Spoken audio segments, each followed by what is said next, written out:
Aí, agora sim. Então, oficialmente, boa noite a todos e todas. Então, a gente já estava conversando aqui, né, nos bastidores, mas agora agradecer, Léo, oficialmente, pelo seu aceite em conversar com a gente. Vou contextualizar a nossa ação, o nosso evento, né? Esse evento ele é uma ação desenvolvida pelo projeto de extensão cujo título é Entre a Escola no Teatro e o Teatro na Escola, Interações e Pedagogias Possíveis. Então, o próprio título do projeto já antecipa e, em alguma medida, justifica a estrutura desse evento, que se inicia hoje e termina na quinta-feira. E em cada um dos 2 dias, nós nos propusemos a pensar sobre as duas possibilidades de interação entre a escola e o teatro. Então, para levar adiante essa discussão, a gente pensou em convidar pessoas que pudessem falar desses temas com propriedade, pela experiência profissional, e isso nos levou até você, que já teve a escola como tema da dramaturgia, né, Sala dos Professores, que é a peça que a gente, que alguns de nós lemos para a discussão de hoje, e enfim. Então, para pensar aí como se dá a escola dentro do teatro. Então, aí agora, né, pensando numa contextualização para os nossos estudantes e para as pessoas participantes, vou apresentar brevemente, mas, Léo, tudo que eu vou dizer aqui é um mero, assim, mera formalidade, você se sinta à vontade para dizer tudo que você quiser depois, quando eu te passar a palavra, você tem, né, enfim, é só um disparador para essa conversa, tá? Tá. Então, o Leonardo Cortez é dramaturgo, ator e diretor, formado pela ECA, foi indicado ao Prêmio Shell de Melhor Texto em 2013 e é o autor da peça Sala dos Professores, que estreou em 2016. É isso, Léo? Olha, tem mais coisa aí, né? Não, aí você fala depois, tá? Eu vou dizer o que eu preparei, mas é que eu fiquei com um pouco... Porque teve apresentações posteriores, mas a estreia, pelo que eu entendi, foi em 2016, pela Os Salas companhia... Professores estreou em 2016, sim, sim. Né? Uhum. Pela Companhia Elevador de Teatro Panorâmico, e essa montagem também foi indicada aos prêmios Shell, o prêmio da Associação Paulista de Críticos Teatrais e Aplauso Brasil no mesmo ano. E ganhou o Aplauso Brasil. Ganhou? Ganhou. Aí, legal. É. E a peça foi publicada pela editora Giostra em 2017, né? E o livro, inclusive, está à venda pelo site da editora. Sim. Para quem tiver interesse em adquirir. Esse aqui, ó, tá aqui aí, ó, legal. Então, né, resumidamente, muito resumidamente mesmo, a peça se ambienta na sala dos professores, como o próprio nome já pronuncia, e ela se vale das relações interpessoais entre professores, gestores, mantenedores, alunos, em alguma medida indiretamente, e essas relações são afeitas ao campo da individualidade dos sujeitos, mas essas relações evidenciam, em alguma instância, problemas que são estruturais da educação e da sociedade no geral. Então, quando a gente se defronta com esse texto, é evidente que é um tema que muito nos interessa. Porque nós, Léo, aqui tem pessoas que não são do curso, até mesmo porque o evento é aberto para a comunidade externa também, mas a maior parte das pessoas participantes aqui são estudantes do curso de licenciatura em teatro. E os dois campos de trabalho, tanto a escola como o teatro, geram reflexões que são muito caras e importantes à nossa formação. Então, assim, tendo todo esse panorama em vista, a primeira pergunta que eu gostaria de te fazer, que é só para abrir essa conversa, eu gostaria que você dissesse qual foi a motivação que despertou o interesse da escola como temática para a dramaturgia teatral. Então, obrigada de novo e fica à vontade. Obrigado, Milene. É um prazer estar aqui com vocês, e uma honra e uma responsabilidade também, porque eu também fui estudante de licenciatura em teatro. A minha formação na ECA é em licenciatura em artes cênicas, e eu fiz isso em plena posse das minhas faculdades mentais. Eu sabia o que eu estava fazendo, eu sabia exatamente por que eu tinha optado por isso, assim. porque, bom, se me deu a liberdade de falar, eu vou falar, tá, Milena? Eu vou falar, vou começar ali aos 16 anos de idade, porque eu acho que eu preciso falar de um professor meu. A gente tá falando sobre uma peça chamada Sala dos Professores, e eu lembro que quando eu estava lá na ECA, né, Sidmar, junto com a Malu, um dos temas dos trabalhos lá que a Malu deu foi o seu professor ídolo. Ela falava assim, descreva o seu professor que foi o seu ídolo, o professor que te motivou a fazer o que você faz, um professor pelo qual você tem muita admiração e tal. Não precisava ser necessariamente um professor de teatro, você podia falar do seu professor de história, do seu professor do pré-primário, do cara que te alfabetizou, enfim. Ela pedia essa descrição e eu botei o meu primeiro professor de teatro nessa história. Eu botei o meu primeiro professor de teatro nessa descrição. E falei de aspectos que eu admirava muito nesse professor. Assim, me parecia ser um cara muito culto. Isso para um menino de 16 anos, né? Assim, eu ficava admirado com aquela cultura toda dele, um cara muito eloquente, um cara com muita capacidade de comunicação, um cara muito agregador, um cara que conseguia mobilizar grupos para que trabalhos essencialmente coletivos fossem realizados a partir da captação de talentos individuais que, na verdade, não se revelavam simplesmente por uma questão de vaidade, por uma questão de egocentrismo. Eram valores individuais que ele captava e colocava dentro de um trabalho coletivo, fazendo com que as pessoas todas estivessem a serviço de um pensamento de um autor. Eu sempre ficava muito fascinado com isso. Ele falava, vamos montar o Shakespeare por causa do Shakespeare, vamos montar o Nelson Rodrigues por causa do Nelson Rodrigues. Nós vamos montar essa peça não porque ela tem bons papéis para vocês, mas porque ela fala uma coisa importante para esse momento do mundo, né?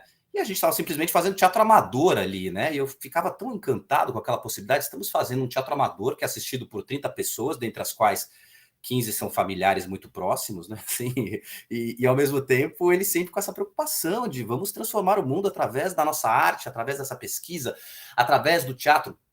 Era um comportamento que validava muito a ação desse professor no mundo. E aí eu falava, quero ser importante, eu quero me sentir importante como um professor. E isso falou mais alto para mim naquele momento da minha vida do que ser importante como um ator. Muito embora eu amasse o teatro, eu sempre amei muito o teatro. Quando eu descobri o teatro aos 16 anos, nessa escola de teatro amador e tal, eu fiquei muito fascinado com todas as possibilidades que o teatro me oferecia e também pelo fato de que eu descobri que ali eu tinha uma casa no mundo, eu tinha jeito para fazer aquilo. Eu sempre fui um cara muito deslocado, me sentia muito deslocado em muitas situações, mas no teatro eu me sentia plenamente à vontade, muito, muito tranquilo, muito seguro, muito sereno, muito senhor do meu ofício, senhor da situação, liderando os processos não só nas minhas falas, mas também nas minhas atitudes, no meu entusiasmo, né? Mas ser um professor de teatro era algo que me acalentava assim, o coração. E aí eu fui fazer licenciatura em artes cênicas. E comecei a dar aula logo nos primeiros meses. Assim que eu entrei, eu já comecei a estagiar lá nessa escola de teatro amador. E no ano seguinte, já estava dando aula nas escolas e tal. Então, e aí eu percebi uma coisa fundamental, assim, que foi alimentando a minha carreira como artista mesmo, assim. Eu sempre tive uma sensação de que uma boa aula de teatro era tão reconfortante, era tão gratificante quanto uma grande apresentação de teatro, quando eu estava em cena e quando eu estava em temporada, eu fiz inúmeras aqui, continuo fazendo. A gente tem essa sensação, né? Quando a gente termina um espetáculo, deu tudo certo, o público respondeu, a sua peça se comunicou, você conseguiu dar os timings certos do personagem, você conseguiu transmitir a emoção na hora certa, você segurou o público na mão, você saiu depois do espetáculo, conversou com as pessoas e percebeu que as pessoas estavam tocadas. Isso tudo dá uma sensação de gratificação que vai se renovando na medida que a temporada vai acontecendo e a peça é a mesma e você, a cada dia, é esse novo desafio de conseguir, né, captar o afeto das pessoas e tal. E eu descobri que eu sentia a mesma coisa ao dar uma boa aula de teatro. Quando eu estava na sala de aula, quando eu percebia que os atores, que os alunos atores estavam envolvidos no processo, estavam entusiasmados, quando eu percebia que um jogo funcionava plenamente, quando eu percebia que um cara que nunca tinha se expressado de uma maneira mais forte, mais contundente, estava lá se encontrando a partir de uma atividade teatral.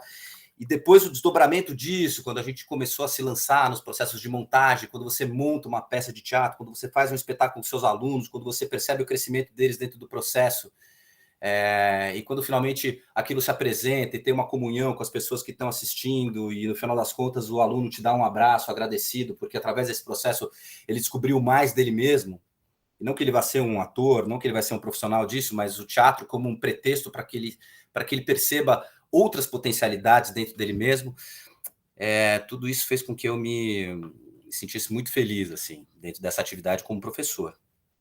É óbvio que a gente está falando de duas ocupações muito duras, né, no nosso país, né? A gente está falando do artista e estamos falando do professor, né?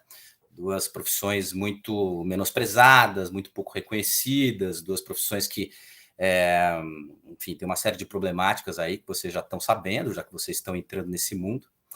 Mas, ao mesmo tempo, tem um retorno incrível, assim, se você conduz essas atividades de acordo com as coisas que você acredita, se você se percebe como um instrumento de melhoria das outras pessoas e um instrumento de melhoria do mundo, isso faz com que você renove o seu entusiasmo, renove a sua alegria, e assim tem sido, né, ao longo desses últimos anos. Eu comecei a dar aula em 95 e até hoje eu dou aula.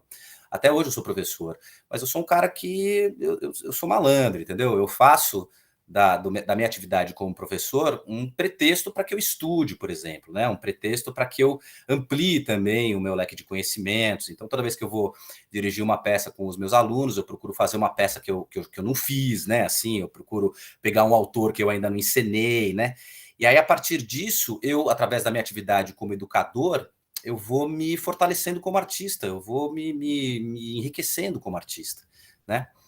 Se eu vou lá e monto uma peça como Eles Não Usam Black Tie, do Guarnieri, significa que eu tenho a oportunidade de, durante 6 meses, estar ali investigando o Guarnieri, investigando a estrutura que o Guarnieri propôs, investigando os personagens que estão ali colocados pelo Guarnieri, as situações dramáticas, e as curvas narrativas, e as frases que ele constrói, e a poética de um autor. Isso você não adquire quando você faz uma primeira leitura de uma peça, né? Ler uma vez só uma boa peça de teatro é muito pouco. Você lê, tá bom, entendi a história, beleza, me envolvi, mas o teatro é feito para ser lido, relido e decorado, e reencenado, e encenado, e discutido, e debatido. Essa é a função do teatro, né? Então, quando você permite que o teatro seja teatro, você aprende efetivamente com ele. Então, eu tenho aprendido muito sobre dramaturgia e sobre teatro, sendo um professor de teatro, ensinando teatro. Tem sido assim ao longo desses anos todos, e aí eu percebo que a minha atividade como professor é fundamental para que eu continue nesse ramo, para que eu continue a minha trajetória como artista, né? A minha trajetória como dramaturgo. E aí, respondendo a sua pergunta, Milene, do porquê que Sala dos Professores, por que os professores viraram um objeto de um espetáculo, foi porque eu acho que eu senti e percebi o quão é instigante e o quanto é dramática a situação do professor brasileiro, né? Do quanto é cativante e do quanto é angustiante, né? Do quanto é entusiasmante e do quanto é deprimente. Eu tenho a plena noção desses antagonismos que estão presentes na atividade do professor por ser um professor. E eu percebi uma coisa muito forte, assim, dentro dos trabalhos que eu fiz ao longo desses últimos anos, assim. Existem 2 aspectos da atividade do professor. Um é o aspecto do contato do professor com o aluno, a relação do professor com o aluno, que é essa relação diária, essa relação do desafio proposto, da crença na potencialidade, do contato recorrente com frustrações, com problemas, mas ao mesmo tempo com muitas coisas que são alentadoras, né? Quando você se propõe a fazer um processo e percebe que as pessoas estão crescendo a partir daquele processo, realmente você se sente muito validado ali como professor, né? Esse é um aspecto, a relação do professor com o aluno. Mas eu comecei a me interessar muito pela relação do professor com os outros professores. E eu acho que isso é um palpite que foi refletido ali no começo do processo de escrita do Sala dos Professores e que orientou a construção da dramaturgia. Eu lembro que uma vez eu conversei com uma professora da Faculdade de Pedagogia, uma professora doutora, e ela me falou assim que o problema das escolas, quer dizer, dentre tantos os problemas, assim, um dos problemas é que realmente os professores têm muita dificuldade de trabalhar com a interdisciplinaridade. É muito difícil você abrir a sua matéria para que outro professor interfira nessa matéria. E quando acontece o fenômeno da interdisciplinaridade, ou seja, dois professores trabalhando juntos, né, para elevar os seus conteúdos, mas se complementando nas metodologias, nas dinâmicas, né? Sei lá, um professor de história que se junta com um professor de teatro para fazer uma reencenação do Zumbi dos Palmares e, a partir disso, absorver aquele conhecimento. Coisa fascinante, né? Queria eu aprender a história do Zumbi dos Palmares, fazendo Arena Conta Zumbi, por exemplo, né? Do Teatro de Arena. Eu acho que se eu tivesse tido essa oportunidade, eu teria aprendido a história do Zumbi dos Palmares e seria fascinante. Seria maravilhoso, mas eu nunca tive, como aluno, o contato com trabalhos interdisciplinares dessa maneira, assim, né? Às vezes você vê, acontece, o professor de biologia se junta com a professora de química, vão lá para o laboratório, fazem uma excursão e tal. Mas ela falou assim, é muito difícil ter esse tipo de trabalho interdisciplinar, porque o professor, estando muito massacrado na sala de aula, estando muito massacrado pela instituição escolar, acaba se individualizando no seu sofrimento, se individualizando nas suas questões que o professor acaba considerando que são somente deles e na verdade são de todos. E acabam ficando reativos, acabam ficando agressivos, acabam ficando resistentes, né? Assim. Então, eu estou, na verdade, não estou dizendo que isso é uma constante, não estou dizendo que isso é algo que acontece sempre, mas foi algo que eu percebi, assim, ao longo das minhas experiências como professor, especialmente dentro da sala dos professores. Eu estava na sala dos professores, dos intervalos das aulas, exausto, como todos os professores, porque tinha dado lá uma aula de 50 minutos, uma aula difícil, uma aula complexa e tal, e tinha dificuldade de conversar sobre isso com os meus colegas, percebi uma distância geracional, eu era muito jovem, os professores mais velhos não queriam muito papo com a moçada que estava chegando, e agora que eu estou mais velho, percebo isso, que os jovens também não querem estabelecer esse tipo de proximidade. Então, partiu daí a vontade de falar dos professores, não como os professores, não somente como categoria, mas como um conglomerado humano, assim, sabe? Pessoas com grandes virtudes, pessoas com grandes ideais, mas pessoas humanas, falíveis, com defeitos, com mesquinharia, sabe? Que eventualmente acabam sucumbindo à tentação da maledicência, à tentação da fofoca, como qualquer agrupamento humano, né? Então, eu acho que o segredo da força do Sala dos Professores, como peça, e foi uma peça muito bem sucedida, a gente ficou de 2016 até 2018 fazendo esse espetáculo quase que ininterruptamente, e tínhamos a perspectiva de continuar com a peça em 2020, quando veio a pandemia e tal, a gente já tinha a peça vendida já para a Sesc e tudo, acabou sendo cancelado por conta da pandemia. Então, uma peça com muita força, com muita longevidade, que funcionou muito, que tinha uma grande capacidade de comunicação com o público, e eu acredito isso não só a temática que ela aborda, porque assim, é uma temática fascinante. O professor, por si só, é um herói nacional, né? Um cara que se dispõe a ensinar nas condições que ele tem disponível para ensinar, ganhando o salário que ele ganha, né? Em classes muitas vezes hiperlotadas, né? Sendo obrigado a dar conta de 15 mil coisas diferentes.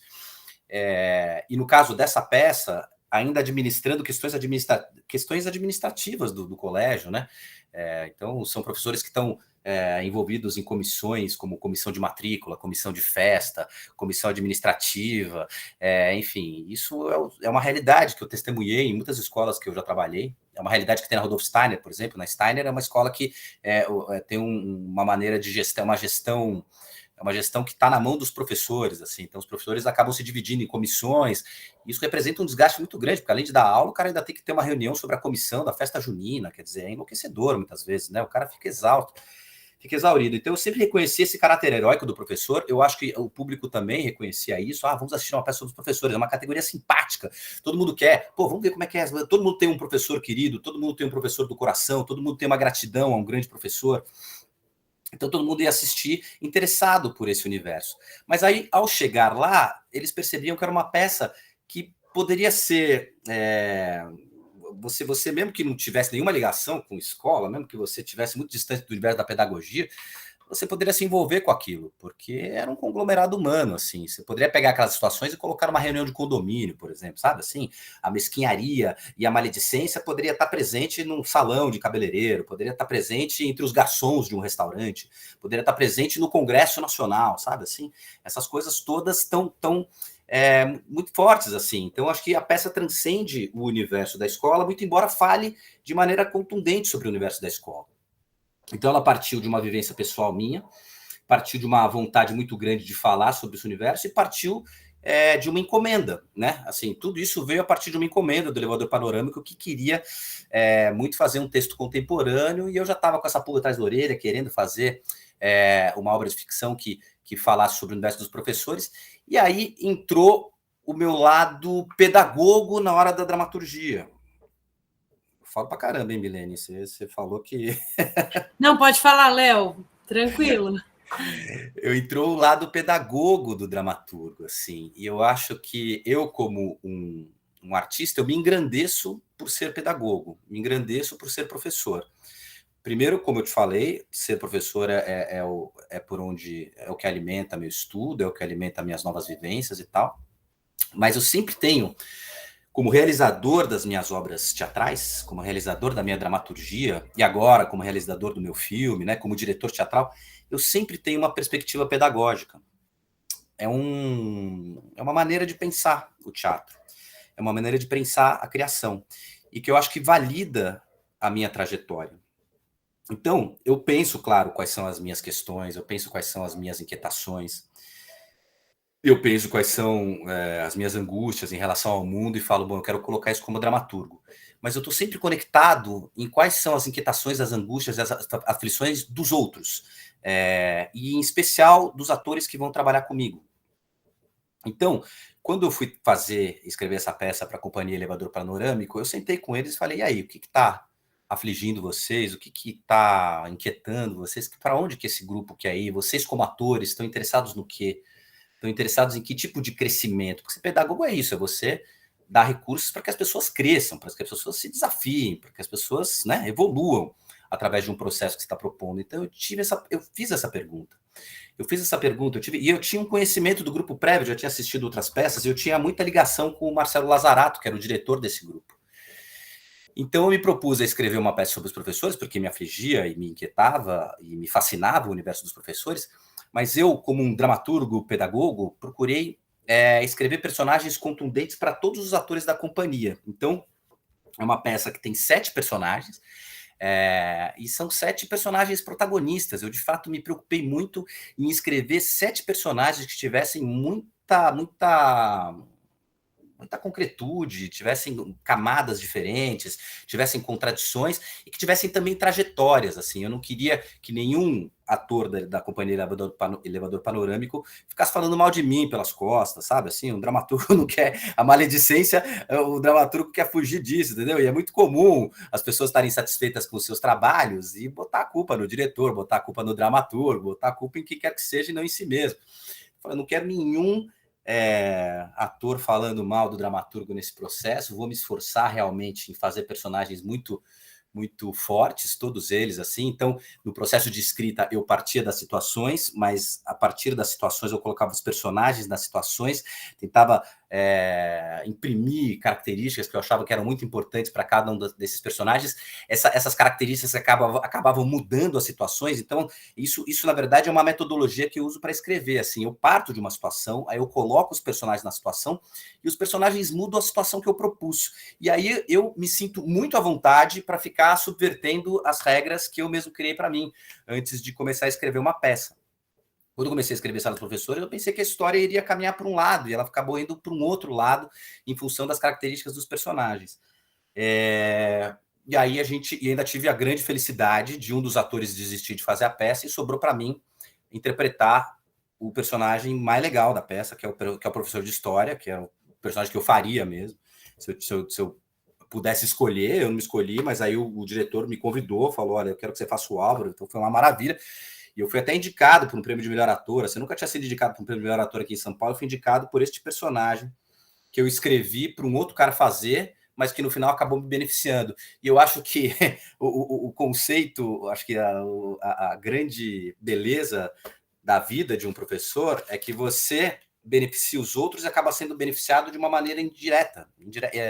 Né? Você acaba sendo recompensado por algo que você fez de bom para o outro, de uma maneira que você sequer sabe como isso vai acontecer no futuro, entendeu? Você não sabe quando que você vai reencontrar um aluno seu, você não sabe quando que você vai receber o testemunho de gratidão de algum processo que você colocou. Eu volto e meia, agora eu estou com 47 anos, então eu tenho alunos já que já estão na faculdade, que estão entrando na faculdade, que já saíram da faculdade, e que às vezes me encontram, eu nem lembro o nome do aluno, e ele vem me cumprimentar, falando que foi maravilhoso, que foi transformador, que foi muito legal, e também acontece muitas vezes de encontrar o aluno e ele nem me reconhecer também. Eu estou falando isso, mas não é algo que nossa, direto, ele é reconhecido pelas ruas.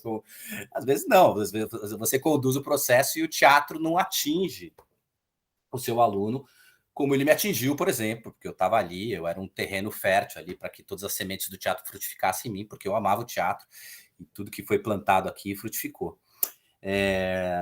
Então, acho que é isso, assim, em relação ao processo de formação do professor, e o diálogo com o artista, e o diálogo com o dramaturgo, foi mais ou menos essa trajetória que culminou na realização dessa peça Sala dos Professores. Uma curiosidade só, Milena, que assim, eu nunca li o Conselho de Classe, sabia? Porque aconteceu uma coincidência incrível, assim. Eu, quando estava nesse processo de escrever a peça para o Elevador Panorâmico, ali acho que o Conselho de Classe é 2014, né? A gente demorou uns 2 anos para conseguir o dinheiro do PROAC, que foi um prêmio que a gente ganhou para montar a peça. Então, eu tinha terminado de escrever essa peça ali em 2014 e estava achando a ideia sensacional. Eu falei, cara, é uma peça sobre o universo dos professores, os professores na sala dos professores. Que coisa diferente, que coisa bacana. É muito difícil você... É como esse filme que eu fiz agora. Eu fiz um filme chamado Don Quixote, que é a história do Don Quixote contada por 24 atores que têm síndrome de Down. É um mote muito novo, é uma coisa muito criativa, é muito difícil você, como realizador, propor uma coisa que você fala, cara, ninguém fez isso ainda, né? Às vezes tudo bem que as pessoas tenham feito, ok, beleza. A minha próxima peça é um encontro de casais que eles quebram o pau e discutem a separação. Quantas mil peças falam sobre casais que discutem a separação num encontro que parece ser festivo e termina trágico? Acontece e não tem problema. A gente faz uma peça e coisas lindas acontecem do mesmo jeito. Mas quando você faz uma peça com uma temática diferente, na primeira frase você já cativa as pessoas. Então, eu estava cativando todo mundo falando, minha próxima peça chama-se Sala dos Professores, é ambientada na Sala dos Professores durante os intervalos, mostrando a realidade dos professores, as brigas, as questões que eles têm entre eles, e também a vontade que eles têm de dar aula, todo o amor que eles têm pelo ensino e tal. E todo mundo ficava muito fascinado, todo mundo falava, pô, essa peça, quero ver essa peça, quero ver essa peça. E aí, em 2014, eu fiquei sabendo que a Companhia dos Atores ia fazer o Conselho de Classe com o texto do Jobilac, que é um autor contemporâneo. E aí eu falei, cara, é isso. Tivemos a mesma ideia no mesmo momento. E é algo que acontece, assim, né? Eu estava, há uns 2 anos atrás, eu pirei que eu queria fazer uma peça sobre o Santos Dumont. Eu falei, o Santos Dumont, eu quero falar o pai da aviação, eu desejo de voar, não sei o que. Eu fui pesquisar o Santos Dumont, aí a HBO anunciou que ia fazer uma série sobre o Santos Dumont. Falei, é isso, a gente está pensando as coisas ao mesmo tempo, a gente está em sintonia naquele inconsciente coletivo, vivendo as mesmas inquietações, e é muito comum que as mesmas ideias apareçam. Mas aí quando veio essa história, eu falei, eu já investi nessa dramaturgia muito, eu acredito nela, eu acho que ela é uma boa peça, eu não vou deixar que uma outra montagem arrefeça essa minha vontade, ou faça com que eu me sinta inseguro, de saber que tem uma peça que é melhor que a minha, entendeu? Ou outra montagem vai ser melhor. Então eu simplesmente me afastei, eu falei, olha, eu tenho a plena consciência de que eu tive a ideia, sem essa influência. Eu escrevi sem conversar com ninguém da Cia dos Atores, nem com o próprio Jobilac, não tenho nada a ver com esse assunto, e também não quero saber da história. E as pessoas falavam assim, eu vi o Conselho de Classe, e eu falava, não quero saber, lá, parecia criança, que lá, tapava o ouvido e ficava fazendo um blá blá blá para escutar mesmo. E até hoje eu não li, mas todo mundo que fala do... Mas eu já participei, inclusive, de um seminário que comparava as duas peças. Né, me chamaram para falar sobre o Sala dos Professores e chamaram um dos atores do Conselho de Classe para falar sobre o Conselho de Classe. lá na SP, e assim, eu contei essa história, falei que não conhecia e tal, não sei o quê, mas de fato as peças me parecem bem diferentes uma da outra. E é assim mesmo, é o que acontece. Quando você faz uma criação amparada na tua vivência, na tua pesquisa, na sua vontade, na sinceridade dos seus propósitos, ela acaba saindo uma obra original, entendeu? E essa obra saiu de tudo isso, saiu de uma grande inquietação, de uma grande angústia, mas também de um grande amor aos professores e de um grande reconhecimento ao bem que os professores fizeram para mim e ao bem que eu faço a mim mesmo sendo um professor. Por isso eu escrevi com amor os Salas dos Professores, muito embora seja uma peça que mostra um aspecto amargo da profissão e tal, dando esse tempero tragicômico, que é algo que eu gosto de colocar nas minhas peças. Todas as minhas peças têm essa característica, elas se amparam no humor, elas têm muita comédia, mas são comédias muito ácidas, muito doídas, né? Assim, começam engraçadas e ao mesmo tempo, isso eu sentia no processo de montar, né? De execução dos Salas dos Professores diante do público, sim, a gente ia fazendo Salas dos Professores, as pessoas rindo, e no final tem uma porrada ali no final tem a proposta de um suicídio coletivo, né? O Olivério se dependura na janela e fala, cara, somente um suicídio coletivo vai sensibilizar a sociedade das mazelas da nossa categoria. E aquilo doía, sabe? Assim, eu sentia que os professores que assistiam a peça se conduíam daquele momento, e no final das contas tinha uma redenção. Termina com o Whittaker falando, vamos para a sala de aula, que os alunos estão lá esperando por vocês, simplesmente esperando por vocês, e as pessoas se sentiam redimidas, e aí saíam falando, nossa, é verdade, os alunos estão esperando por nós. Eu falava, mas talvez não seja tão lindo assim, talvez eles estejam esperando porque os alunos estão achando que são os patrões dos professores. Tinha uma discussão que se desdobrava, então tinha uma discussão do caráter mercantilista da educação, mas eu acho que foi uma peça de grande alcance, sabe, assim, uma peça de grande comunicação com o público, assim, e que resultou em muita alegria para os intérpretes, assim, todos os atores se divertiram muito fazendo, foram momentos muito bacanas que a gente viveu em função dos Salas dos Professores, e virou uma série, né, eu vendi os direitos dos Salas dos Professores para uma produtora e a gente fez uma série chamada Sala dos Professores, que foi filmada antes da pandemia e tá aí na fila para ser exibida, acho que ano que vem deve estar na TV Cultura, se Deus quiser, a gente vai conseguir exibir essa série. Acho que é isso, né? Tem mais alguma coisa que vocês querem perguntar agora? Sabe, Léo, eu acho que tem, ainda que haja ruídos, né, e gere essas comparações, como você disse, a respeito das peças, não sei até que ponto esse tipo de debate é interessante, mas, de qualquer modo, eu acho que a repetição, né, a concomitância dessa temática, então, a repetição da temática no universo dramatúrgico contemporâneo é sintomático de uma outra questão, né, que é o fato de, como você mesmo se apresentou no início, você tem formação em licenciatura, mas também é ator, diretor, e acho que todos nós, né, a gente acaba, embora tenhamos a formação, às vezes, só em licenciatura, só em bacharel, a gente acaba se desdobrando nos outros campos da formação, né, da área. Então, eu acho que isso tem um pouco a ver. Inclusive, você, enquanto falava, você mencionou o processo de criação, e achei providencial para esse momento, porque, embora o nosso curso seja uma licenciatura, eu sei que muitos estudantes aqui têm interesse pela atuação, pela direção, por cinema, né, por linguagens afins. Uhum. Então, eu acho que... Ah lá, o João fez... Então, eu acho que falar um pouco sobre isso é um tema que inquieta, né? As pessoas eles se interessam também por esse universo. E aí... Olha, eu não tenho a menor dúvida, só complementando você, Milena, que a minha longevidade neste lugar, né, na arte, está muito ligada ao grande amor que eu sinto pelas ramificações que me são apresentadas dentro dessa linguagem, né? Então, como artista, eu tenho tanto amor por interpretar um personagem, quanto tenho amor por dirigir um espetáculo, e quanto eu tenho amor por escrever uma peça. E agora eu tenho amor por fazer um filme, sabe? Assim, eu acho que tudo tá conectado a um grande amor, que é o amor pela criação, que é o amor pela potencialidade da linguagem, pelo poder transformador da arte neste momento que a gente está vivendo, sabe? A gente está vivendo um momento muito duro, um momento horrível, né? Onde a gente já tinha vivido um momento horrível da pandemia, onde a gente ficou isolado e angustiado, e a arte segurou a nossa onda, né? Eu nunca, não sei você, Milene, Sidmar, mas eu nunca me senti tão importante como educador quanto na pandemia. Uma coisa impressionante, assim, né? Nesse momento, nessa aula online, nessa possibilidade, nesse resgate da possibilidade do encontro e a aposta na reconstrução do mundo pós-pandêmico, assim. Eu sentia que eu, como educador, eu não podia fraquejar. Eu não podia falar assim, gente, tá uma merda, né? Acho que não vai dar mesmo. Gente, nossa, eu tô tão deprimido com a pandemia. Eu não podia. Porque meus alunos já estavam trazendo isso, meus alunos já estavam trazendo esse ceticismo, eu só trazia fé, era um exercício de resgate de fé. Para você transmitir a fé, você não transmite aquilo que você não tem, então eu tentava alimentar isso dentro de mim o tempo todo, de uma maneira até cega, de uma maneira até, assim, inconsequente. Eu falava, gente, vamos ensaiar essa peça que daqui a pouco a gente está voltando. E nem tinha vacina, nem tinha perspectiva. Eu falei, a gente vai ensaiar online, que daqui a pouco a gente vai estar juntos. Se tiver que apresentar no online, a gente apresenta no online.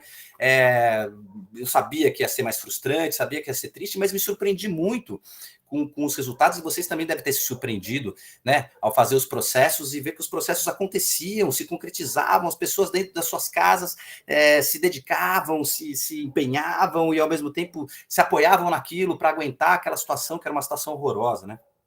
Então, nesse momento eu me sentia muito importante como educador e me sentia muito importante como artista. Eu falei, como é que eu, como dramaturgo, vou dialogar com esse mundo que não existe mais, porque a pandemia acabou com tudo, esse mundo que a gente não sabe o que é, porque a pandemia construiu uma incerteza, e esse mundo que a gente não sabe o que vai ser, porque a realidade pós-pandêmica está se construindo aí na nossa frente. Mas você, como artista, tem que lidar com essas incertezas. Eu estava com tanta incerteza que eu falei, a minha próxima peça vai ser sobre a incerteza. Né? Eu falei que eu tinha escrito uma peça antes da pandemia, e aí essa peça já não servia mais. Essa peça não servia mais, porque quando veio a pandemia, o mundo mudou de uma maneira tão aguda, tão forte, tão traumática, que eu falei, não, agora eu preciso escrever sobre isso. E eu escrevi sobre pessoas que terminam a pandemia e se veem diante de um monte de incertezas. Eu preciso encenar logo. Ela precisa ser encenada agora. Se não for encenada agora, daqui a pouco ela pode mudar a temática. A gente não sabe. Então, nesses momentos de incerteza, de angústia, vem o professor e vem a arte para ficar redimensionando a nossa fé, para ficar redimensionando a nossa esperança, para falar que podemos apontar um caminho aqui, nem que o caminho seja extravasar a própria indignação, entendeu? Então encontre forças para extravasar a indignação, faça com que a sua indignação seja um movimento que faça você resgatar a sua vivacidade, a sua sede de viver, a sua vontade de querer modificar as coisas, né? Então, eu, como artista, como educador, tô aí nesse caminho permanente, assim. É isso. Sim, Léo, obrigada. Daí, dando prosseguimento aqui, agora a gente tem duas perguntas, da Mara e do João Pedro. Então, a Mara vai fazer uma pergunta para você responde, o João pergunta, você responde. E aí, se tivermos tempo, a gente abre para as outras pessoas, caso alguém tenha alguma pergunta. Então, a ideia é seguir dessa forma, tudo bem? Claro. Então, Mara, fique à vontade. Tá. Boa noite, Léo. Queria agradecer de novo a sua presença aqui. E eu sei que você já começou a falar do seu processo criativo, mas eu queria saber um pouquinho mais sobre ele. Assim, houve alguma vivência no mundo educacional que tenha servido como inspiração, alguma vivência específica para a sua escritura? Ou nesse processo criativo mesmo, quais foram as referências e de onde você partiu para criar essas personagens e situações que a gente consegue ver dentro da obra? Você acabou de fazer uma pergunta muito íntima, quase invasiva. Mas eu acho que ela é absolutamente pertinente mesmo, porque quando você estava perguntando, eu fiquei pensando, será que eu vou falar tudo que me motivou a escrever essa peça no sentido de construção dos personagens? Porque, assim, cada personagem, para um dramaturgo, é sempre uma ramificação de você mesmo, sabe? Eu sempre acho que cada personagem é uma ramificação de você mesmo. Não que você seja aquilo mesmo, mas aquilo está dentro de você, sabe? Se eu fosse isso, se eu estivesse nessa situação, como eu reagiria, né? Se eu fosse detentor desse poder, se eu fosse detentor desse senso de humor, se eu fosse detentor deste talento, se eu fosse detentor desta insegurança. E ao fazer esse tipo de pergunta, você descobre que você é detentor de tudo isso, entendeu? Porque o ser humano é um cara complexo, né? Assim, então, tem dois pontos de partida aí, né? Para a construção do Sala dos Professores. O primeiro ponto de partida é a minha vivência pessoal como professor na escola Waldorf Rudolf Steiner, que foi o lugar onde eu mais tive esse contato com a realidade dos professores, com o cotidiano das salas de aula, né? Com o cotidiano da sala dos professores. Então, muitas coisas que acontecem na sala dos professores, eu vi, se não a situação acontecer, pelo menos coisas que poderiam descambar naquilo, né? Um exemplo é a situação da máquina de café, por exemplo, que está presente logo no começo da peça. Os professores estão diante de um dilema, no começo que parece ser um dilema muito, muito insípido e patético, mas ele vai ficando muito sério, que é o fato de que a máquina o café que eles tinham, que era um café coado, que era, era dado pela cantina da escola, eles tomavam tudo de um café, foi tirado dos professores, porque eles instalaram uma máquina de café na sala de aula. E a máquina de café é uma máquina de café importada, que tem cafés com grãos italianos, do Fratello Cappuccino e tal, não sei o quê. Só que eles são obrigados a pagar por esse café, entendeu? Então eles falam, pô, a gente preferia o nosso café coado, de graça, do que essa máquina de café sofisticada, que ao mesmo tempo a gente tem que pagar, entendeu? Então, ao receber um prêmio da sociedade mantenedora, eles se sentem ofendidos, porque naquele momento eles são obrigados a pagar por um café que eles recebiam de graça. Essa situação não aconteceu na Steiner, mas foi aventada essa possibilidade. Isso criou uma grande indignação, entendeu? Vamos botar uma máquina de café. E aí a primeira coisa que um dos professores falou assim, mas a gente toma café de graça, a gente vai ter que pagar o café agora? Não, pagar de jeito nenhum, hein? Não, quer pagar? Não, dinheiro vou pagar. Bota a máquina aí, mas é de graça, é de graça, é de graça. Não for de graça, tudo bem. Aí eles botaram uma máquina de café de graça. E eu achei aquela situação muito dramática. Achei aquela situação volátil, sabe? Uma situação que poderia, né, movimentar. Outra coisa que acontecia na Steiner, que acontece na Steiner, é essa coisa das comissões, as comissões que os professores são obrigados a assumir no paralelo à sua atividade como professores, entendeu? Então eles são obrigados, né? Tem uma festa junina, eles são obrigados a organizar a festa junina. E aí, assim, não só, mas isso talvez seja uma parte light, mas eles são obrigados também a fazer comissões de RH, de recepção de aluno, entendeu? Muitas vezes os professores acabam discutindo a demissão de seus próprios colegas, entendeu? Então é um troço que vai criando uma tensão, sabe? Vai criando uma tensão dramática ali. Então tem muitas situações dessa escola que eu coloquei ali, né? Especialmente a relação com a sociedade mantenedora, e isso eu já tinha percebido. A relação com a sociedade mantenedora eu percebi quando eu dei aula no Dante Alighieri, por exemplo. Tinha uma sociedade mantenedora muito forte ali, sabe? Que era invisível, era uma sociedade mantenedora invisível, que falava, ó, isso aqui a sociedade mantenedora não vai aprovar. E você falava, mas quem são essas pessoas, né? Quem são essas figuras? A gente ficava imaginando ali uma roda, pessoas com faixas, né, segurando tochas de fogo, assim, sabe? Uma coisa esquisita, porque essas pessoas não apareciam. Uma coisa meio maçônica, sabe? Parecia uma coisa de maçonaria do Bolsonaro, sabe? Assim, não quero. Assim. E aí eu falava, pô, tem essa sociedade mantenedora, então eu botei, encarnei na figura da dona Silvana a sociedade mantenedora, que é uma pessoa que toda vez que aparece na escola representa o risco da demissão, representa o risco da renovação, o risco de uma mudança na estrutura, e isso pode prejudicar muito os professores e tal. E aí, botei os personagens na situação, né, Mara? É aquilo que eu falo sempre, assim, é botar personagens na situação, fazendo com que esses personagens determinem o caminho dessa situação. Então, por exemplo, a Magda, por exemplo, que é a personagem mais frágil emocionalmente, é a personagem que está sempre diante de uma contradição, assim, ela ama dar aula e ao mesmo tempo odeia os alunos. Ela tem essa contradição, assim, ela ama dar aula, assim, ela adora dar aula, mas ela sente ódio quando um aluno a desrespeita, quando o aluno não... Isso é uma coisa que é muito comum, assim, né? Pô, você vai lá, você se prepara para fazer uma aula, você pesquisa, você estuda, aí você vai com tudo para dar aquela aula da melhor maneira possível e você se vê diante de um bocejo, de uma indiferença, você vê diante de um pouco caso, e aí isso, o cara mexe no teu âmago, assim, você precisa amadurecer para você não corromper o seu amor em função de um descaso, né, de um aluno. E mais ainda, você tem que fazer uma coisa que um professor veterano me falou uma vez na Waldorf São Paulo, assim, eu nunca esqueci. Eu estava muito aborrecido com um aluno ruim, assim, um aluno que só me dava problemas, e ele falou, Leonardo, o bom professor é aquele que ama o mau aluno. E aí eu falei, puta, é verdade, né? Você tem que aprender a amar esse cara. Eu falei, mas esse cara é insuportável, é impossível amá-lo. É um idiota, um desrespeitoso, mal educado. Não, você tem que amar esse cara, você tem que amar esse cara profundamente para você, a partir do seu amor, resgatá-lo dessa situação. Então, é isso, assim, eu me proponho, assim, quando eu vejo encrencas na minha frente, eu procuro amar a encrenca, assim, toda puta. Às vezes eu lamento, falo, lá vem uma encrenca pra eu amar, puta que pariu, sabe, assim, já vou ter que gostar desta pessoa que eu detesto, lá vou eu ter que gostar dessa pessoa que eu detesto, e aí eu fico, né, me trabalhando internamente para conseguir resgatar esse sentimento e trazer ele para perto de mim. E quando acontece, e aí acontece o milagre, né? A coisa linda da arte-educação, né? Da pedagogia, porque, de fato, quando você deposita esse amor, essa crença, essa fé, normalmente você traz a pessoa para perto de você, assim, porque os alunos são muito reativos. Quando você não gosta do aluno, ele não vai gostar de você. Quando você gosta do aluno, mesmo porque ele não gosta de você, no final ele começa a gostar. Ele fala, cara, esse cara me chama pelo nome, esse cara me puxa pela mão, esse cara está interessado no meu processo, esse cara está preocupado comigo.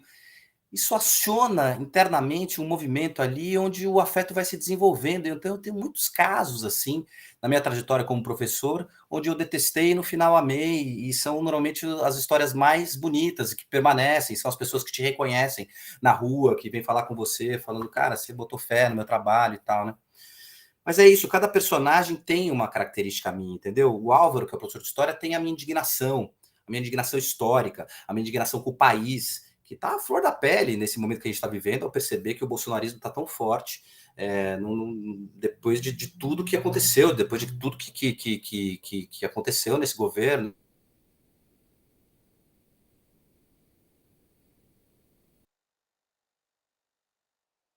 A minha ambição está, né, quando ela está querendo virar a diretora e assumir o poder, o meu medo de perder a memória, o meu medo da loucura. Eu tenho medo da loucura, assim, eu tenho medo da demência, sabe, assim, eu tenho medo da demência, porque eu já testemunhei a demência na minha família, assim, eu falo, cara, que movimento aflitivo, né, que é você se perceber desmemoriado, perceber que você está perdendo, que você...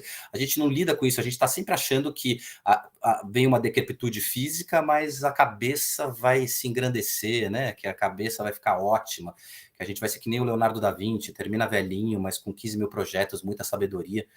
E aí, quando você testemunha dentro da sua casa um processo de demência, da sua família, assim, um processo de demência, você fala, putz, que medo que isso aconteça. Isso está presente no Olivério, por exemplo, né? Na figura do Olivério, que é o professor mais velho, que fica estudando Biologia Básica, volume 2, o tempo todo, e os colegas falam, mas você está estudando Biologia Básica, Olivério? E depois a gente descobre que ele tem um quadro lá de demência, e é por isso que ele vai ser mandado embora. A princípio, os professores falam, não, você não pode mandar embora esse professor, ele é o melhor de todos nós, ele é um cara com história, ele é um cara com trajetória, ele é um cara que é uma referência. E aí a Mariana fala, mas ele não vai ser mais, daqui a pouco ele não vai conseguir mais dar aula, porque ele está com uma doença. É a mesma doença que vitimou o irmão dele, que está vitimando ele, e aí ele é obrigado a assumir isso. E aí ele se vê diante daquela coisa, quer dizer, a gente vai acolher um colega ou vai pensar na escola como instituição, né? A gente vai pensar no ser humano que está sofrendo, ou a gente vai pensar nos alunos que estão sendo prejudicados porque ele não está conseguindo mais ser o professor que ele era antigamente, né? Então, o amor do Danilo pela Fernanda foi um amor louco que eu vivenciei quando eu tinha 30 anos e que fiquei apaixonado por uma colega de trabalho de uma maneira que me fez sofrer muito, sabe? Muito, muito. Uma paixão dessas que você fala, cara, perdi o controle de mim mesmo em função dessa paixão. Então, quando eu falo que você fez uma pergunta íntima, é porque eu estou me revelando aqui para você em todos os aspectos do Leonardo Cortez que estão presentes nessa dramaturgia. E é assim que tem que ser um dramaturgo, entendeu? Você tem que ter esse olhar sincero para você mesmo, para você escarafunchar dentro de si as questões que na verdade, estão dialogando com todo mundo, porque ao falar sobre tudo isso, de maneira muito sincera, eu estou falando com todo mundo teve uma paixão louca, todo mundo tem medo da loucura, todo mundo tem a sua indignação, todo mundo tem raiva e ao mesmo tempo sente amor, entendeu? É isso. Eu acho que passou por isso, uma experiência pessoal dentro de uma escola e um contato íntimo comigo mesmo para poder dar a esses personagens credibilidade. A gente precisa dar credibilidade aos personagens. E a credibilidade vem a partir dos pontos de contato que o personagem tem com a sua própria humanidade. Então eu fico buscando os pontos de contato dos meus personagens com a minha própria humanidade para ver se eles são críveis. Quando não são críveis, eu falo, esse personagem está funcionando, esse personagem está falso, tá superficial, entendeu? E assim vai. Léo, eu acho que eu estou um pouco atrasada no que eu vou dizer agora, mas, por favor, sinta-se à vontade para responder ou não as perguntas. Tá? Não, eu vou responder todas as perguntas. E quando eu falo... tem coisas que tocam na nossa individualidade, é complicado, né? Mas, enfim, você soube se sair bem aí, mas assim, se você não quiser responder alguma coisa, por favor. Não, eu falei brincando que ela estava sendo invasiva. Tá. Imagina, a Mara fez uma pergunta sensacional, adorei responder. Eu adoro falar sobre mim mesmo, assim, acho que todo mundo gosta, assim, porque eu não acho que eu tô sozinho nessa, né? Eu acho que a gente tá junto. E como artistas, a gente tem que ter esse movimento de revelação perpétua, de olhar para dentro de si mesmo e conseguir dividir isso. Para entender que a gente é instrumento de melhoria dos outros. A gente, como professor, como artista, a gente está aqui como um sacerdócio, entendeu? Tem os prós e tem os contras. Assim, os prós é isso, é o que você é reconhecido, que você é acarinhado, que você é abraçado, o quanto você percebe que é importante. Assim, os contras é que você entra em contato com coisas duras, com coisas difíceis. E você precisa elaborar isso dentro de você mesmo para conseguir transmitir um manifesto de fé para as outras pessoas, entendeu? Eu falo isso para meus alunos, assim, meus alunos vêm deprimidos às vezes, sabe? Para mim, tô deprimido. Eu sei que você tá. Também estive, já vi, conheço esse sentimento, entendeu? O que eu posso te dizer é que a gente tem que realizar esse trabalho, porque você precisa saber o tamanho da sua força, entendeu? Eu também vivi questões fortes, terríveis na minha vida, e o teatro me ajudou muito, porque ao fazer o teatro eu botava o trem na marra, no trilho, e quando o processo se concretizava, as coisas se realizavam, eu falava, eu sou muito maior do que isso. Entendeu? Então você tem que ter esse testemunho de fé em você mesmo para transmitir para os outros. Pois é. Agora, João. Chamar o João para fazer a pergunta. Fala, João. Obrigado pelo Milene. Primeiramente, boa noite. Queria agradecer novamente pelo espaço. As suas falas estão me dando vários gatilhos na cabeça por questões que, principalmente como uma pessoa que está estudando sobre autoficção, então, muitas coisas enriquecedoras, definitivamente. Lendo a sua peça, uma das principais questões que me chamou muita atenção foi esse universo que eu nunca tinha tido contato, que é o da escola particular. É uma coisa bastante diferenciada. E numa dessa, a pergunta que eu te trago é a seguinte. Lendo a peça, se percebe muito forte que esses personagens não se restringem somente às suas particularidades. Eles também representam questões sociais. Então, nesse sentido, eu queria te perguntar quais são os paralelos que se pode traçar entre essas personalidades e as realidades que a gente tem. E também quais são as suas percepções dos conflitos que se estabelecem entre esses personagens em específico, como, por exemplo, a relação entre o professor de português e a professora de inglês, ou a professora de matemática com o professor de história, ou o conflito entre diretores e esses professores. Queria que você respondesse um pouco dessa questão. Eu ouvi muito isso que você falou, que você apontou, né? Pô, cada personagem está representando um estrato social, né? Tem um conflito de classes aí, um conflito de classes sociais dentro da escola. Essa não foi uma preocupação essencial, assim, da minha parte, muito embora eu acho que ela acabe ficando presente, assim. Existe um lugar meio misterioso na construção da dramaturgia, que quando você parte de um lugar e acaba acessando o outro, sabe, assim? Eu acho que isso aconteceu. Eu parti do universo escolar e parti desses personagens que têm muita conexão comigo mesmo, mas também tem conexão com pessoas que eu conheci, né? Com pessoas que eu admirei, que eu desprezei, né? Pessoas que fazem parte do nosso cotidiano. E aí, fazendo só uma parte aqui em relação à resposta e falando ainda sobre o quanto a gente tem que trazer a nossa história para as histórias que a gente constrói, eu sou favorável a trazer as nossas histórias para a história que a gente constrói, mas eu acho que a gente nunca pode ser, João, refém das nossas histórias pessoais. A gente não pode ser refém delas, entendeu? A gente tem que entender que elas são pontos de partida, sabe? Mas na hora de você construir uma peça, às vezes a peça vai indo para um lugar. Na hora de você construir um personagem, o personagem vai indo para um lugar, assim, entendeu? O personagem vai surpreendendo você. Ele vai falando coisas que você nem imaginava que ele poderia falar, porque ele está na relação com outros personagens, né? Você está construindo o universo, mas são universos que dialogam. E ao dialogarem, eles mudam de ideia, sabe assim? Você tem que estar preparado para absorver as novas ideias dos novos universos que você está colocando na roda. Isso faz parte de uma dinâmica viva de criação. Às vezes chegam para mim e falam, né? Volta e meia eu estou falando sobre dramaturgia, as pessoas falam, olha, essa história é a história da minha tia. Você não acredita, a minha tia viveu essa situação, aconteceu com ela, eu quero contar a história da minha tia. Eu falo, mas parte disso, mas não fica refém. Talvez a história da sua tia nem seja tão interessante assim. Talvez a história da sua tia seja interessante por si só, mas ao colocar a sua tia em contato com outras pessoas, a história da tua tia pode te levar para outros lugares, entendeu? Então, é isso, assim, eu acho que a gente tem que criar, mas também não ser refém das nossas referências pessoais, porque a gente está aqui como uma parabólica mesmo, assim, captando o mundo, né? A gente é o mundo captando o mundo, assim, a gente está percebendo coisas do mundo, como dramaturgo você percebe a coisa do mundo e cabe a você trazer esse mundo para esse mundo que você está criando, esse mundo de fora para o mundo interno e fazer com que isso se transforme em dramaturgia.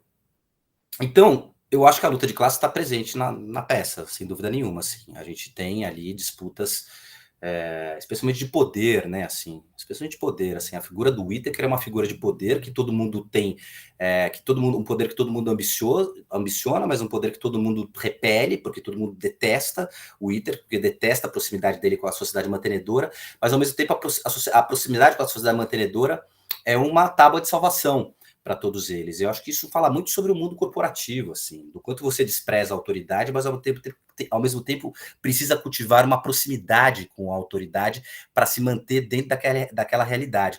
E esses professores todos, por estarem no colégio particular, talvez não serem concursados e tal, eles se sentem muito mais vulneráveis, né, de perder os seus empregos, né, e eles se sentem vítimas de uma coisa que eu percebi como professor de escola particular, que é muitas vezes a percepção de que o aluno não está te tratando como um professor, e sim está te tratando como um empregado. Isso é uma questão muito aflitiva, assim, para os professores de uma maneira geral, entendeu? O professor assume um status de pequeno patrão ali, sabe assim? Meu pai está pagando, meu pai paga essa escola, e ao pagar essa escola você tem que dar a matéria que eu quero ouvir, ou a matéria que para mim é importante. Se você, como um professor, resolve fazer um desvio, resolve fazer uma outra estratégia, resolve pular um conteúdo para ministrar outro e tal, não sei o quê, existem professores que, munidos dessa pequena autoridade, chegam para você e falam, cadê a matéria que você falou que ia passar, entendeu? Então, essa questão da mercantilização da escola está presente nos salas dos professores pelo fato de ser uma escola particular. E isso se materializa no final da peça, quando os alunos começam a quebrar tudo. Quando os alunos começam a quebrar tudo, os professores ficam se perguntando por que eles estão quebrando tudo? Que revolta é essa? De onde vem essa revolta? E eles ficam fazendo possibilidades. Eles falam, não, eles se revoltaram porque a gente não está ensinando o que eles precisam aprender. Eles se revoltaram porque eles estão achando que a gente não está rendendo. Eles se revoltaram porque o que eles estão pagando não é garantia de que eles vão passar no vestibular e tal. Então, esse tipo de inquietação, esse tipo de angústia tem a ver com a mercantilização do ensino e é algo que aflige, assim, que é algo que aflige os professores e cria uma outra camada para a atividade do professor. Quer dizer, não basta você acreditar na força do seu trabalho, na validade do seu trabalho, na validade das suas crenças. Você tem que estar dentro de uma estrutura que também te prestigie, uma estrutura que te apoie, uma estrutura que te ampare, né? Assim, você precisa. E o segredo disso está na coletividade, assim. É isso que o Álvaro fica falando o tempo todo. Vamos se unir. A gente junto vai conseguir reivindicar as coisas que a gente acha que são necessárias, mas é muito difícil você promover a união quando existe um alto grau de sofrimento individual. E é o que acontece com esses professores. E é o que acontece nas grandes corporações. Todo mundo sofre, todo mundo está se sentindo oprimido, todo mundo está se sentindo angustiado, mas cada um resolve salvar o seu. Voltando para o Guarnieri, voltando para Eles Não Usam Black Tie, o Black Tie fala exatamente sobre isso, assim. Tem um pai que é um líder sindicalista, que fala, vamos todo mundo se juntar para fazer uma greve, para melhorar para todo mundo, e tem um filho que fala, não, eu vou salvar o meu. Eu não vou entrar em greve, eu vou ficar amigo dos patrões, porque o que me interessa é salvar o meu. Quem está certo? Dentro do contexto da peça, às vezes a atuação sindical do pai é uma atuação meio ingênua, que já deu errado. E é claro que o filho está sendo crápula nesse momento individualista, entendeu? Mas ele se ampara no próprio sofrimento para justificar a própria canalice. Né? A canalice encontra esses amparos. Então, acho que sim, existem camadas sociais que estão sendo abordadas, né? E aí você falou especificamente do caso do professor de português que tem o relacionamento com a professora de inglês. Cara, eu acho que quando você vive uma situação de opressão, quando você vive uma situação de angústia, a sua tendência é buscar amparo humano, né? Em quem está do seu lado, nas pessoas com as quais você encontra afinidade. E aí eu acho muito possível que relações amorosas se estabeleçam a partir disso, sabe? Assim, foi o que aconteceu nesse caso específico. Assim, a gente tem 2 professores muito infelizes, muito angustiados, muito inseguros. Um ficou amparando o outro, um ficou ajudando o outro, um ficou apoiando o outro, e dali surgiu uma atração violenta que descambou num relacionamento que eles perderam o controle agora, entendeu? Porque ele é casado, ela não quer, ela acha que está grávida, quer dizer, a coisa toda descambou. E isso é maravilhoso do ponto de vista dramatúrgico, entendeu? Ter uma situação como essa, onde você não tem controle sobre a sua própria paixão, mas a sua paixão está fazendo com que você perca tudo aquilo que você acreditava que era importante, a sua estabilidade emocional, a sua estabilidade familiar, ainda a perspectiva de uma gravidez indesejada e tal. Aí você coloca um personagem. Eu vou te falar, para o intérprete, para um ator, é maravilhoso. O ator que fazia o Danilo se divertia extremamente. E aí eu lembro daquela frase do Domingos de Oliveira, assim, que o grande barato do teatro, a grande maravilha do teatro é o processo do autoconhecimento que vem do exercício da loucura sob controle. O processo do autoconhecimento que vem através do exercício da loucura sob controle. A gente não precisa enlouquecer para aprender com a loucura, basta fazer teatro. Aí você entende qual que é a loucura de um ser humano. Basta fazer um personagem louco. Entenda, assim, o personagem louco te oferece todos os subsídios para você aprender com a loucura dele. Faça o Don Quixote no teatro. Faça o Don Quixote no teatro, você vai ver que maravilha que é ser louco. E que dor que é ser louco, né? E como a loucura pode ser transformadora da sociedade, como a loucura pode ser oprimida pela sociedade. Você não precisa enlouquecer de fato. Basta conhecer o Don Quixote para saber o que acontece com o louco, no nosso mundo louco, inclusive.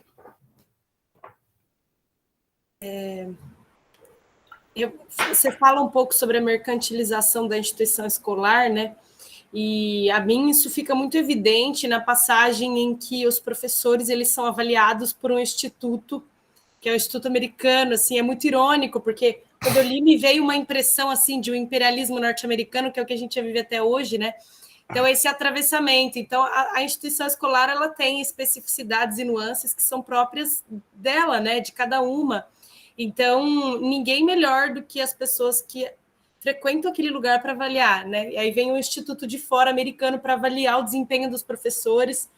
Então, mostra muito isso, né? Que no limite a escola também virou algum tipo de comércio, né? Assim, não que não tenha sido em outros momentos, mas vai sendo levado às últimas consequências, né? Assim, eu penso em alguns momentos.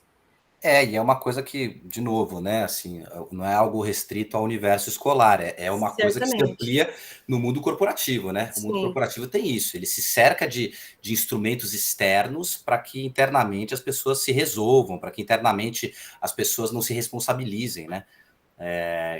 Durante a pandemia, eu fui contratado da TV Bandeirantes, fiquei durante 1 ano e meio como redator da TV Bandeirantes. E eu percebi isso na TV Bandeirantes, assim, que a TV Bandeirantes, ela é... tá gravando isso aí, né? Tudo bem. A TV Bandeirantes, ela tem esses mecanismos mesmos, internos, né? Mecanismos internos de avaliação, que são mecanismos que se fundamentam em tecnologias, em aplicativos, em algoritmos, em coisas de RH, assim, importadas, que você não tem contato, e de repente pinta o nome de um instituto, sabe, para avaliar, pinta o nome de uma... Você chega lá e descobre que você foi avaliado seguindo parâmetros ali que estão sendo aplicados pela empresa, você nem sabe por quê. E aí não é o teu chefe que te demite, é você... E não que eu tenha sido demitido, eu não fui demitido, veja bem, eu pedi demissão, mas você acaba afastado, né, daquilo, não porque teu chefe te afastou, porque implicou com você, é porque existem parâmetros que estão sendo seguidos, muito impessoais, robotizados, entendeu? Que fazem com que você limpe a sua barra como ser humano, atribuindo a um algoritmo, a um robô, a sua permanência ou não, a sua pertinência ou não naquele lugar. É um assunto que vai longe. Eu mesma, se a gente fosse seguir, eu ia continuar falando, isso é a lógica neoliberal, já ia embora. Mas acho que o bacana do teatro é isso, é quando ele dá pano para manga, quando você começa a discutir, né? Quando você começa a pegar esses fios e vai virando uma teia, né? Exatamente, mas eu vou me controlar um pouquinho, porque ainda temos alguns minutos e eu gostaria de saber se entre as outras pessoas participantes, alguém gostaria de fazer alguma pergunta ou algum comentário, enfim, sintam-se à vontade para perguntar ou comentar alguma coisa. Mafer, diga lá. Oi, Léo, boa noite. Só um adendo antes da minha pergunta, é que um professor meu diria que essa corporação aí seriam as pedagogas do ensino público, essa figura que a gente teme, mas nunca vê. Então, sempre, tá acontecendo um problema, eu vou chamar as pedagogas. E a sua peça eu vi muito como isso, essa corporação aí era a figura das pedagogas para a gente. Sim. Mas, enfim, indo na minha questão, eu já vi uma vez a dramaturgia de sala dos professores, e aí eu estava no ensino médio. E aí, quando eu vi, eu nem pensava em fazer uma licenciatura, e aí me levantou uma questão. Eu pensava em já fazer artes cênicas, mas não licenciatura. Então, eu ficava, por que será a sala dos professores? Será que é porque os alunos não têm acesso? Será que é para levantar essa nossa curiosidade de saber o que acontece nessas quatro paredes? Será que é por conta da intimidade que a gente não tem ou tem com os professores? E aí, agora que eu entro na licenciatura, eu começo a fazer estágio, me acende uma luz, assim, porque aí eu começo a frequentar as salas dos professores e eu vejo o ambiente tão rico de tantas coisas que existe. Mas eu queria saber de você, por que a sala dos professores? Por que essas quatro paredes da escola e não o intervalo, e não uma sala com os alunos, e não em uma determinada aula? Então, antes de responder, eu quero deixar claro que eu tenho, eu deixei, né? Eu falei do meu amor que eu tenho pelos professores e por ser professor e tal.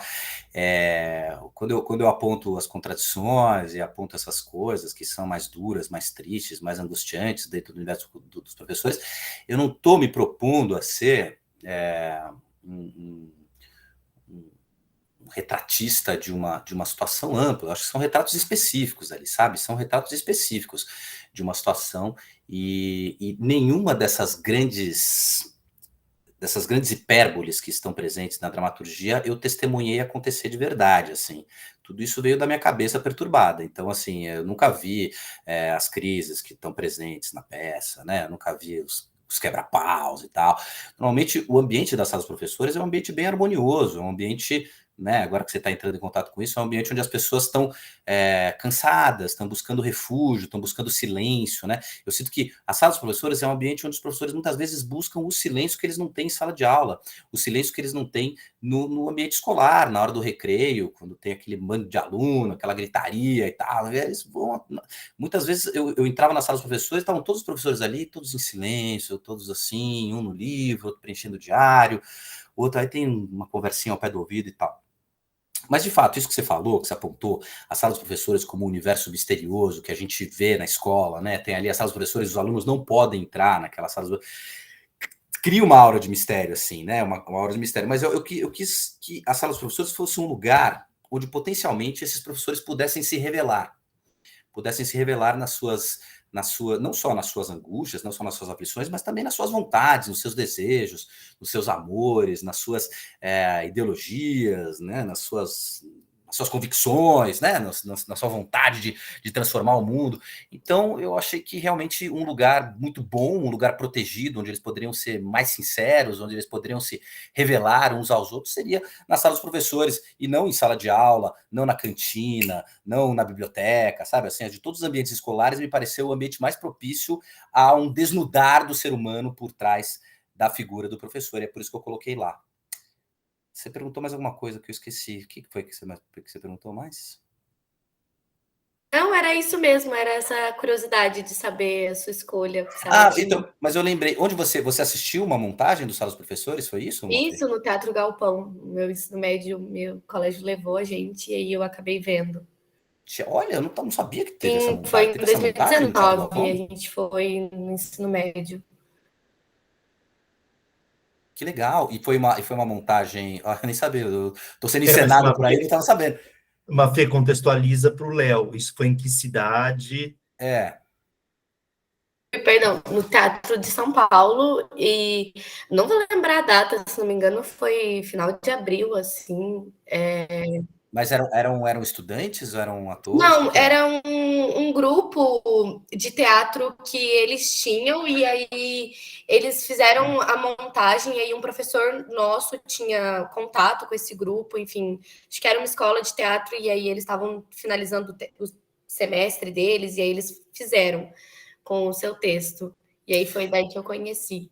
Eu acho ótimo isso, eu adoro. Eu fico muito E era um Isso. galpão, Mafê? Tipo assim, eles- Macunaíma, talvez, Léo?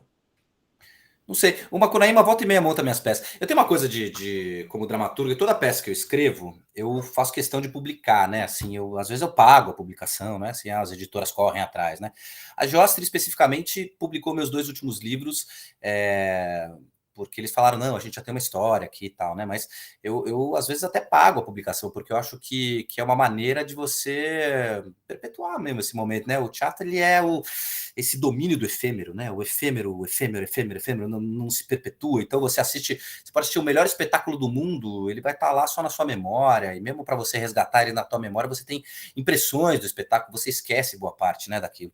Então, eu sempre publico as peças, porque eu acho que é uma maneira de você eternizar um pouco o trabalho, de você fazer com que o trabalho se desdobre, e aí ele fica acessível, né? Assim, e eu sinto que eu sou um dramaturgo que tá sendo bem recebido nas escolas de teatro, assim, porque eu acho que as minhas peças elas têm uma nobreza de proposta, sabe? Assim, elas têm uma nobreza de proposta no sentido de que elas querem ser críticas, elas querem ser, elas questionam, elas querem se aprofundar em problemáticas contemporâneas e brasileiras, mas ao mesmo tempo elas não abrem mão do humor e da comunicação muito efetiva com o público, né? Então, essa comunicação que a gente viveu durante a temporada de Sala dos Professores, eu sinto que é algo que fascina muito um estudante de teatro quando entra em contato com o texto. Fala, vamos fazer esse texto aqui porque está ao nosso alcance, sabe? Assim, é um texto que está acessível aqui, apesar de ser crítico, apesar de ser ácido, apesar de ser contundente, a gente entendeu esses personagens, entendemos esses dilemas, entendemos esses conflitos e vamos botar na cena ainda com humor, que é um elemento que aproxima mesmo, né, as pessoas de uma obra teatral. Eu gosto desse movimento do humor, é um movimento que o Nelson Rodrigues tem muito, não querendo me comparar com o Nelson Rodrigues, mas o Nelson Rodrigues tem esse movimento do humor que desarma o espectador, né? Você assiste uma peça como Bonitinha Mais Ordinária, e aí, na terceira vez que ele fala que o mineiro é solidário no câncer, a plateia vai abaixo, né? Assim, todo mundo começa a achar muito engraçada aquela frase do mineiro. E aí, quando a plateia está desarmada, porque o riso deixa você desarmado, ele vai lá e faz aquela cena do estupro das meninas, e aí você está completamente desarmado. E aí vem uma cena como aquela, e o público foi pego de surpresa. É diferente de você fazer uma peça que já começa pesada, já começa densa e tal. Então eu tenho esse movimento mesmo, acho que eu uso de propósito, um movimento de você querer aproximar o público através do humor para deixar o público um pouco mais vulnerável, assim, para receber a porrada ali no final e pensar sobre isso. Parece cruel, mas não é cruel, é um movimento de fazer do teatro um instrumento de questionamento, de debate da realidade social, né? Ok, muito obrigada, Léo, Mafer. Que mais, gente? Quem mais gostaria de perguntar ou de fazer algum comentário?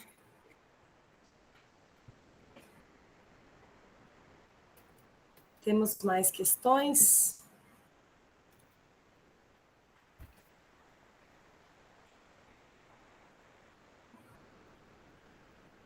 Não? Bom, Cid, você gostaria de falar alguma coisa? Eu me esqueci de dar algum recado? Tem alguma coisa? Não? Tá tudo certo? Então, Léo, então eu acho que a gente vai se encaminhando para o desfecho. Te agradeço novamente pelo aceite, enfim, conversar com a gente, compartilhar suas experiências, né? Certamente ficaremos aí ecoando e reverberando os compartilhamentos de hoje.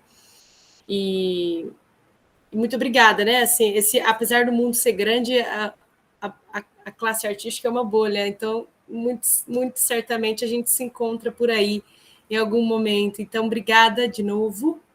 Uma boa noite para todo mundo. Eu tenho só fazer um complemento, já que a gente já está terminando. Claro.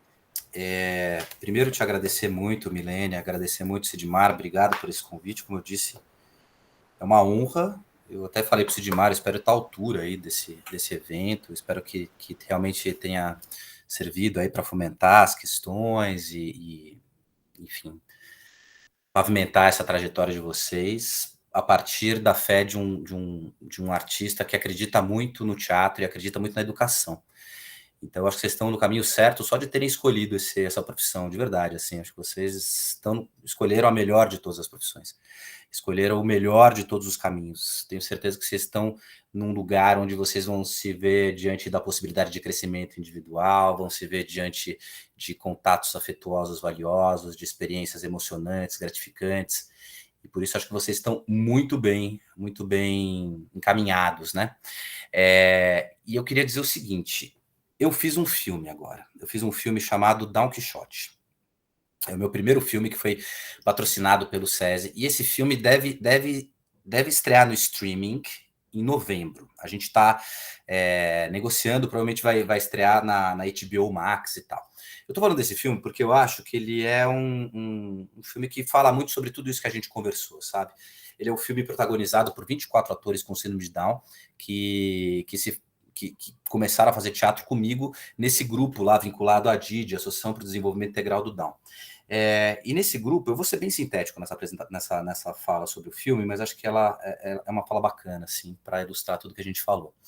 Esse é um grupo formado exclusivamente por atores com síndrome de Down e que se mantém ativo já há 25 anos. Eles vão, ano que vem, já completar 25 anos. E é um grupo que se especializou em montar grandes clássicos da dramaturgia universal. Então, a gente só monta Shakespeare, Victor Hugo, Mambembe, e estávamos fazendo o Don Quixote, quando veio a pandemia.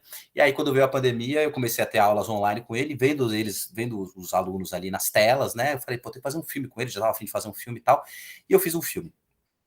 E é um filme que nasceu de um processo pedagógico, sabe assim? E eu acho que por ter nascido de um processo pedagógico, ele é um filme que artisticamente se engrandeceu. Normalmente a gente fica com medo, né, Sidmar, de falar assim, pô, eu não vou pegar, às vezes a gente tem a vontade, né, como artista, de montar um Beckett, né? Aí você pega lá a turma do colegial e fala, vou montar um Beckett com vocês, e a turma não quer fazer Beckett. Às vezes é um desejo do professor fazer o Beckett, não dos alunos. Então, acho que o professor tem que estar nessa sintonia do que a turma está pedindo, né?